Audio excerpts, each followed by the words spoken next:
Hey, this is Al Souza from Kraken Studios.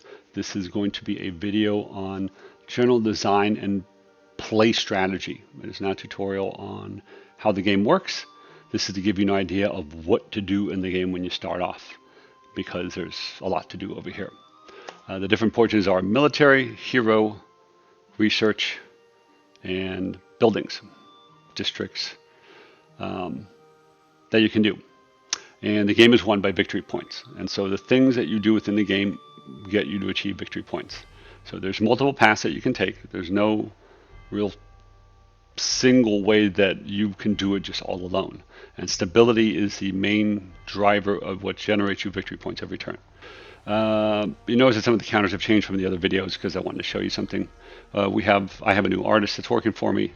And I have different options for what you can do with counters. One of them is blocks like this that show you how many units you have. Another one is icons, which is reminiscence of old board games like Divine Right, if you played any of those. And the last one is figurines, which, as you can see over here, they're pretty nice. So they're not all done. That's why you have still these things over here. And we're going to do maybe another option that I'm trying to see if I can get to work, which is going to be similar to this, except it's going to be figurines as the units instead of the blocks. It was recommended. All right, so let's start off with military. Military is pretty simple. You pick a target, you want to take it out, or you want to take over some of their lands, you can do that. We're going to do an example of attacking real quick, so you have an idea. Like Russo over here, we're going to go to war with them. One thing I added to this game, by the way, to make it easier, is that you're not going to make a mistake. You're not going to have the click one button, click yes, are you sure? I just said if you make a mistake and click this, you're going to have to hit Alt to do anything that's really dramatically changing. Like I did that. Okay, so attacking is pretty simple. One unit. Oh, wait, let me change these figurines over here to something prettier for you guys. All right. All right, so you take a unit, move them up, one attack, one unit, one stack, one attack. That's it. Unlike Warplan, where you can do multiple attacks, this is a fantasy medieval type of game, so I didn't think that was appropriate. When you are attacking, every location you take serves as a supply source for you, so you can continue going. Places with a lot of fortifications are very difficult to take and can take turns. So you need to plan accordingly. If you betray an ally, it costs you a lot of stability to declare war on them. If your stability goes down, your production goes down. So you want to plan wars where you instigate them and force your relationships, your stance to drop to a certain point. That way it's safe, you don't lose a lot of stability. You can't conquer the whole map, but you could slowly conquer different regions, different areas, different kingdoms around you. You can negotiate pieces with them, but if you start conquering too fast, too much, the computer opponent will turn on you because they're like, hey, this guy's a little bit too aggressive. The units are built in stacks, and this is pretty much a good complement of an army with some militia. You could have a different mix of, maybe heavy cavalry, one less men at arms. But this is a good composition of a field attacking army. If you wanted something to siege a location, you might have militia with some siege engines. But the army composition determines how well the battle goes. You just can't buy a bunch of swordmen and throw them into battle. They might win now, but as soon as they lose, they're going to get plowed over by cavalry. So, and that's generally it for the military. So we're going to get into the heroes now. The heroes you could buy over here. You go for different strategies for the heroes. By heroes that are adventuring type of heroes, by heroes that lead armies or govern locations. Depending on the kind of strategy you want to go to, you buy military leaders if you want to go for conquest, or really intelligent leaders if you want to go for conquest also.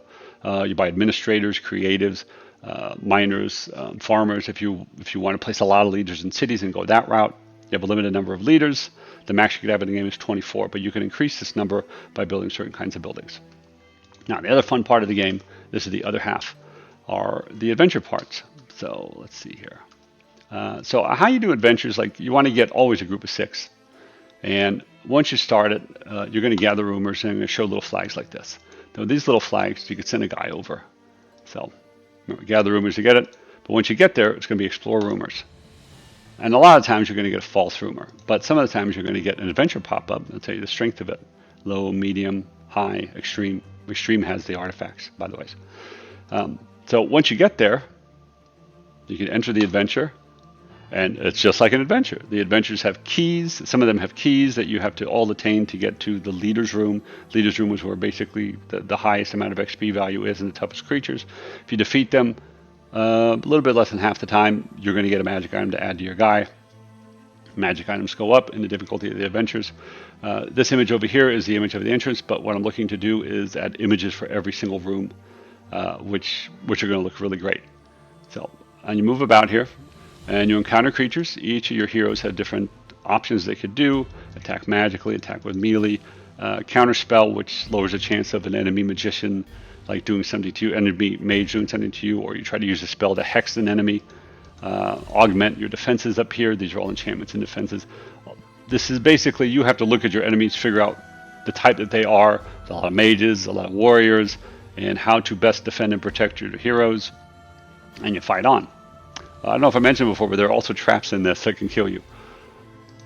You can leave the dungeon anytime, but do not get attached to your heroes in this game. If you guys ever played Darkest Dungeon, heroes die.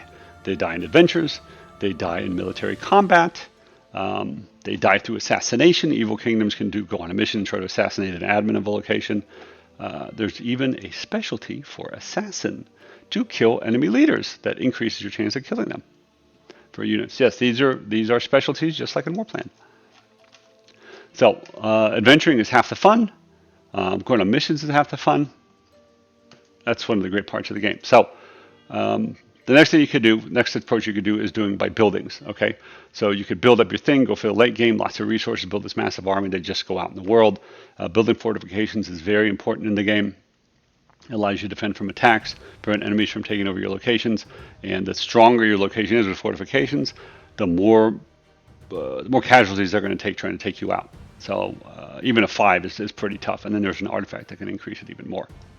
You could also add a mage tower to it, which then adds basically a free unit to it. Oh, it's just lovely. So this is an offensive and defensive game. Let's see here. The other thing that's part of the research. So as you guys know from the tutorials, or if you don't, food is the most important concept in the game. One strategy you could go for is construction magic, where you build magical constructs that require no food, and you could build a massive construct army, but you need a lot of shards for this, which are the rare elements. Different achievements in the game are part of your research. So you could achieve the master level of this or master level of that and get victory points toward victory. So we're going to look at over here. Oh, this has been really expanded over here. Unlike Warplan, this is basically a technical rulebook. But in victory, so these are some of the things that you could do that allow you to have multiple strategies in the game and varying strategies to achieve, to win the game. You get achievements like Conqueror or Overlord, where you control a part of the land. It's a military kind of conquest. Engineer, where you build a unique military unit with victory points. The Evil Kingdom has a special victory unit, which is a god that they can raise. Other ones are artifacts that you could find. Control 100 naval units you control. You build 100 navy strength points, own 50 magic items, artifacts. This is the research victory point conditions. Cleric or Druid with a natural score of 15 in conviction, or enchanters, the kind of mage with a 15 intellect. These things might change, or automatic victory for all 5 unity runes. That would be a complete hero victory. So this is the general idea of the game and how to play it. You can mix and match sending your heroes out on adventures, leading armies, going defensive with research and fortifications, and slowly building out your empire, then going to attack everybody, let's say in the second half of the game. You could try to achieve many magic items as you can, grab territories from other players. There's lots of options over here for the game. And that basically covers the general idea of how to start, what to do, if you go a variety of routes.